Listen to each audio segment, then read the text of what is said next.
Hola, hola, ¿cómo están? Les quiero compartir hoy un video introductorio para poder tener algunas consideraciones antes de las prácticas de yoga y los entrenamientos que vamos a ir viendo en el canal. Entonces, lo primero es contextualizar históricamente cómo el yoga se fue propagando. Entonces, tenemos que considerar de que el yoga es una tradición viva, en el sentido de que requiere que haya un maestro y un discípulo, porque de esta forma el gurú, que es quien disipa la oscuridad, veía en el discípulo sus necesidades. Entonces se generaba una relación estrecha entre ambos, donde se podían considerar todas las aptitudes o también los defectos o las imposibilidades del practicante. Entonces, por ejemplo, una persona que tenía más tendencia al Hatha Yoga, se le daban técnicas de Hatha Yoga o más técnicas de Pranayama o de Mantra Yoga o de Laya, meditación, etc. Entonces, así el yoga se fue depositando de una generación a otra y de un maestro a otro. Dado ese contexto histórico que necesita ser una tradición viva para también ser muy minuciosa y muy específica a las necesidades del practicante, los textos posteriores de los maestros modernos enfatizan en no aprender yoga de libros ni de videos, ¿ya? Em, Porque se necesita lo minucioso, los cierres energéticos, los bandas, la respiración, que sea guiado y que sea yata shakti. Eso significa de acorde a tu energía. Entonces nosotros siempre debemos practicar de acorde a nuestras capacidades físicas, fisiológicas, según cómo estemos ese día, ¿no es cierto? Y para eso necesitamos una guía presencial, ¿ya? No obstante, dado el contexto histórico actual, lo que podemos hacer es tener una guía, ¿no es cierto?, viva de alguien que esté presencialmente guiándonos y complementar a través del estudio de libros o de prácticas como esta que vamos a ir compartiendo en el canal. De todos modos, te quiero compartir algunas cosas básicas y muy importantes a la hora de practicar yoga tradicional, y las vamos a enumerar en tres primero y luego en algunas recomendaciones más generales para la práctica, ¿ya? La número uno y la más importante es la respiración. Entonces, la respiración es el hilo conductor de toda nuestra práctica. Es como una cadenita con muchos eslabones, que son las asanas de yoga o las prácticas que tenemos, y la respiración es la que va uniendo todos esos eslabones y va formando la cadenita. Entonces, desde que nosotros comenzamos la práctica con el movimiento articular o con el mantra o con lo que tú hagas al inicio, comienza la primera respiración y no va a parar hasta que lleguemos a la meditación o la relajación final. La respiración es súper importante y el movimiento está supeditado a la respiración. Entonces, por ejemplo, si yo inhalo y subo el brazo, exhalo y el brazo acompaña, ¿ya? No al revés. No es que la respiración vaya supeditada al movimiento, sino que el movimiento a la respiración. Esto se le conoce también como Vinyasa Krama, es decir, un orden y una progresión en el yoga tradicional, ¿ya? Entonces, la respiración es una respiración sonora, por lo menos en este estilo de yoga que vamos a practicar en el canal, mal llamado Ujjayi, porque Ujjayi es un pranayama más complejo, ¿ya? Pero es una respiración en que el aire va a pasar por detrás de la glotis y va a ser más o menos un sonido así como.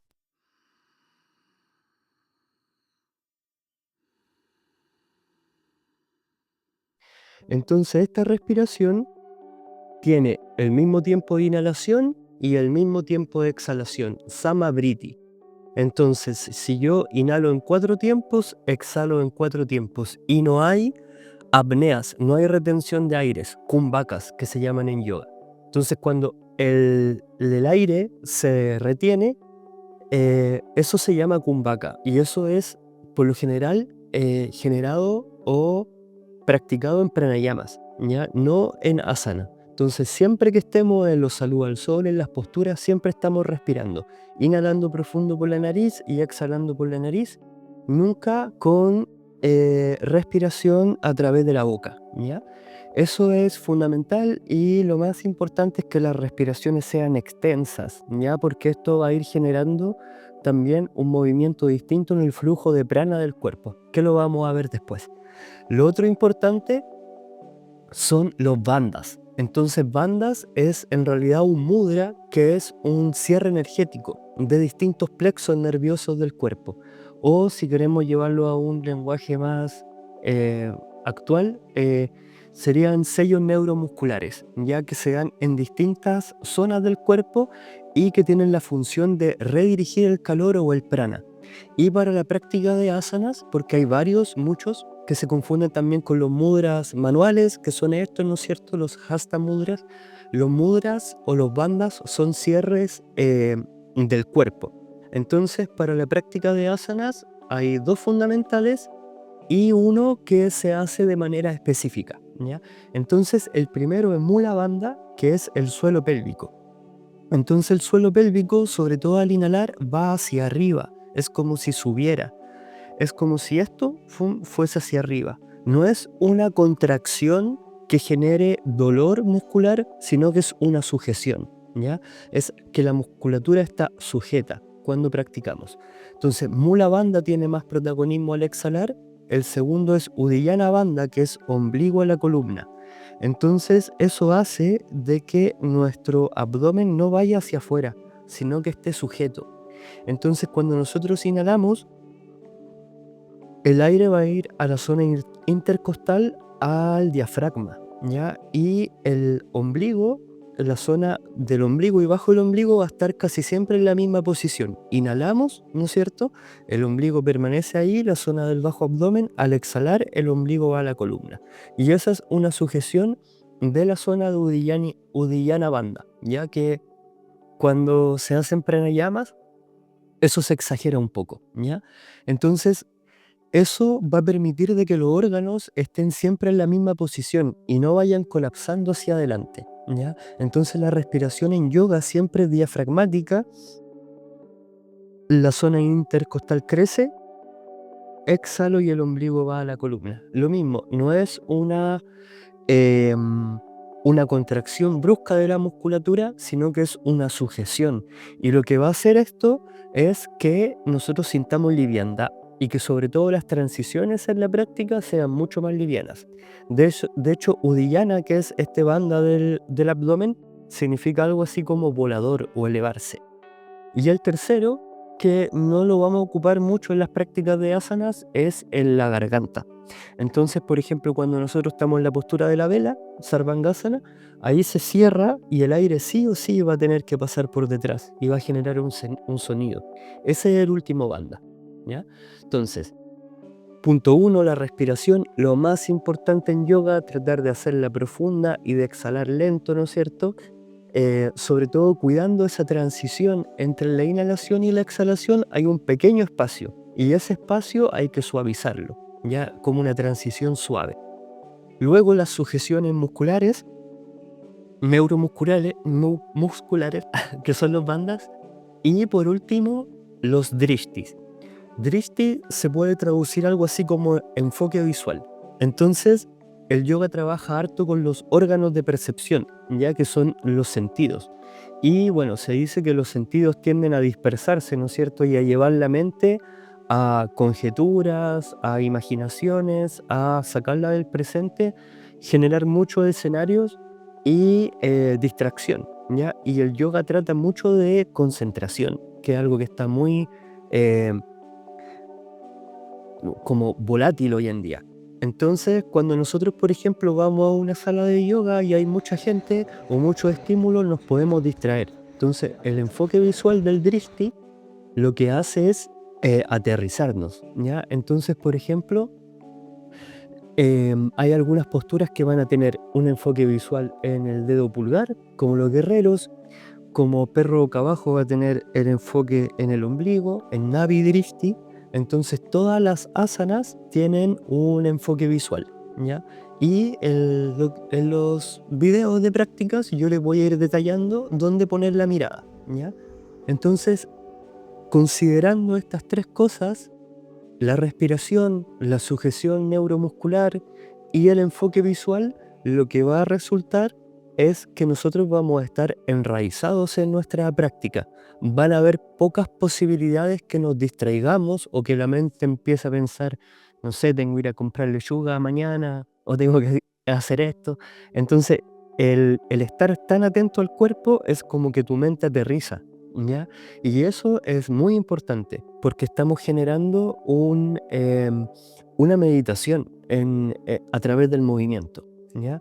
Entonces, las tres básicas, ¿no es cierto? Respiración, lo más importante porque eso va a hacer de que nuestro cerebro vaya generando una continuidad y nos va llevando al trance que se va desembocando en la práctica de yoga, que lo hace diferente a todas las otras disciplinas físicas, ya porque el yoga trabaja a nivel multidimensional, en los campos energéticos, nadis, en los plexos, en los chakras, a nivel, ¿no es cierto?, de profundidad, de modificaciones, em, de las distintas capas cerebrales, ¿no es cierto?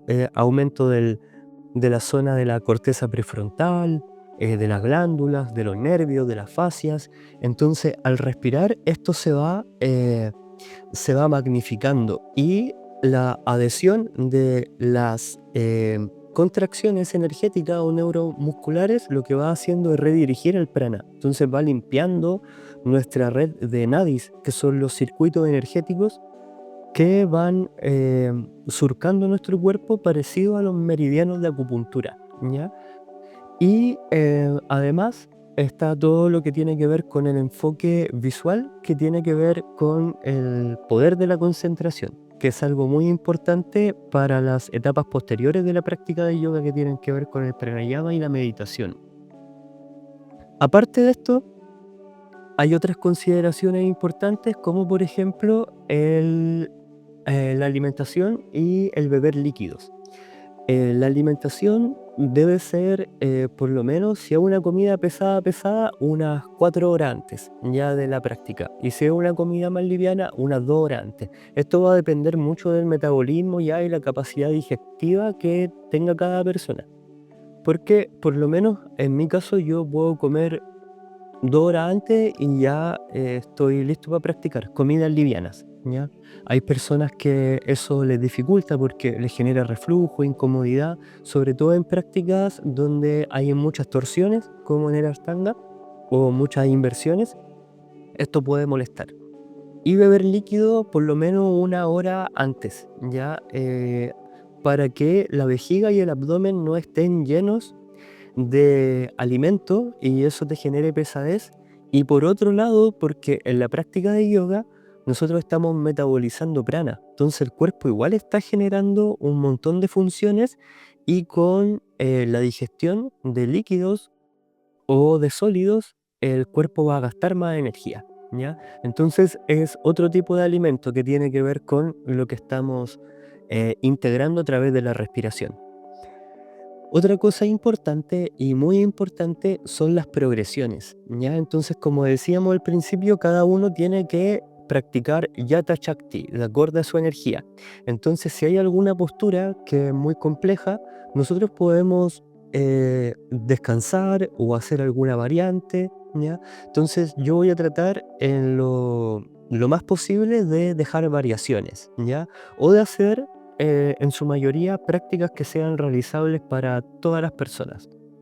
Entonces, desde este punto de vista, y que es algo que yo quiero hablar en otro video porque requiere profundizar más, las disciplinas antiguas, sobre todo ligadas a las medicinas tradicionales como la Ayurveda y la medicina tradicional china, el ejercicio era parte de la vida cotidiana y no llevaba al agotamiento.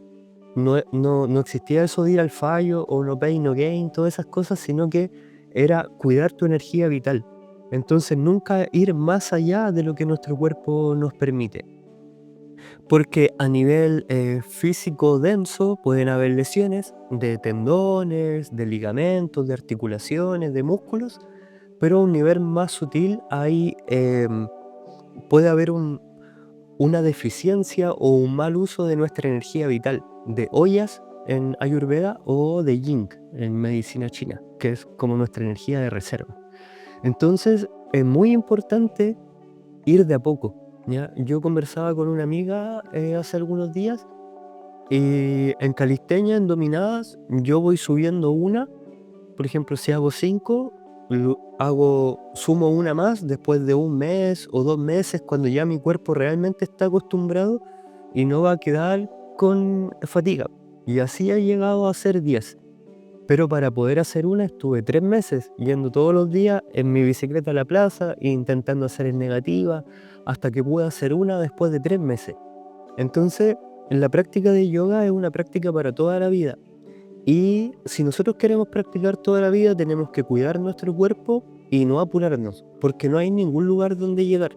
Eh, y las cosas que son bonitas o vistosas van saliendo con la práctica y a veces van a salir, a veces no. El cuerpo va cambiando, no todos los días amanece igual.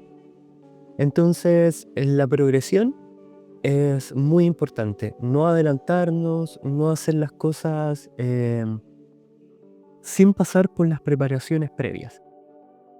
Y en cuanto al Vyayam, que son las prácticas físicas que también van a ver, aparte de las prácticas de yoga, lo mismo. Ya vamos, el Vyayam es la cultura física india de los akaras, que son los gimnasios indios, y que antiguamente estaba ligado también a la vida cotidiana. Entonces son ejercicios muy funcionales que mantienen el vigor, que no son estéticos ni filosóficos, sino que tienen la función de mantener la capacidad muscular y la fuerza, balam. em, También ahí tenemos que regularnos con las repeticiones, ¿ya? Entonces yo también voy a ir dejando sesiones de Vyayam de 20 minutos, prácticas también de yoga de 20 minutos y también sesiones de movilidad y prácticas de relajación, meditación. Como les decía, todo esto muy básico o intermedio porque es necesario recibirlas de manera directa de un guía, ¿ya? No es que el guía em, se malentiende a veces como con la jerarquía de que tiene poder sobre ti, sino que ya ha recorrido un camino de décadas y luego tiene la capacidad de poder entregar los ejercicios de manera que no te hagan daño, ¿ya? Y de acorde al nivel de práctica que se va teniendo. Entonces eso, con la práctica de yoga, espero que los videos y las prácticas les sirvan, que tengan estas consideraciones importantes antes de practicar. Me gusta tratar de rescatar la práctica lo más tradicional posible porque está más ligado a una completitud de distintas dimensiones del ser humano. Entonces, el yoga trabaja, ¿no es cierto?, lo más energético, lo que tiene que ver con la anatomía sutil, con la trascendencia, incluso con los poderes más allá de lo común. Y el Vyayam y la movilidad también trabaja todo lo que tiene que ver con la salud. Entonces, em, si ustedes quieren que veamos algo más en específico, me lo pueden ir dejando en los comentarios. Y también voy a tratar de ir retroalimentando algunas cosas más con respecto a estas visiones de las medicinas más tradicionales y cómo llevarlo a la práctica de yoga hoy en día. Em, a ver si se me queda algo más. Eso. Entonces, eso es lo que quería compartir hoy como consideraciones importantes antes de practicar yoga. Lo más tradicional posible, lo más ordenado posible, siempre progresivo, sin apuro, lento, eh, muy concentrado en la respiración, lo más importante, trabajando de acuerdo a nuestra energía. Y bueno, esto es parte también de la vida. Entonces, em, así como, eh, las- vamos a hacer labores y vamos a trabajar y comemos y tenemos roles con la familia, con los amigos, el yoga también es una dimensión, ¿ya? O el vyayam, o la movilidad, o las cosas que vamos a ir viendo. Entonces, tómalas e intégralas a tu vida con confianza.